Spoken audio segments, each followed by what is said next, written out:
Before we start this video, subscribe to my channel, give a like, and click the bell for more updates. Hi everyone, today I'm going to be reading a book called I Don't Want to Wash My Hands by Tony Ross. The little princess loved getting dirty. Wash your hands before you eat that, said the queen. Why? Said little princess. Because you've been playing outside, said the queen. Wash your hands, said the cook. Why? Said little princess. Because you've been playing with scruff and dry them properly. Wash your hands, said the king. Why? I've washed them twice, said the little princess. And you must wash them again, because you've just been on your potty. Achoo! Wash your hands, said the maid. I wash them after playing outside. I wash them after playing with the dog. I wash them after going on my potty. I wash them after sneezing. Why? Said the little princess. Because of getting germs and nasties, said the maid. What are germs and nasties? Said the little princess. They're horrible, said the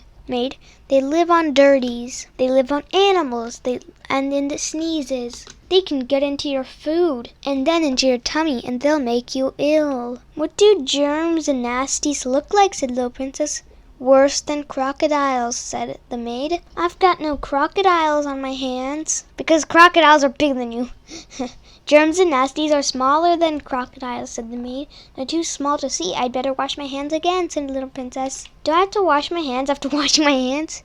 Don't be silly, said the maid. Eat your cake. Have you washed your hands? That was actually a very small book, but it's a good symbol to the COVID. Wash your hands every time, or else the germs and nasties will get you. So I hope you enjoyed this book, and I hope to see you in my next one. Thank you for watching. If you like this video, please subscribe to our channel and give a thumbs up. I will see you in our next video. Bye!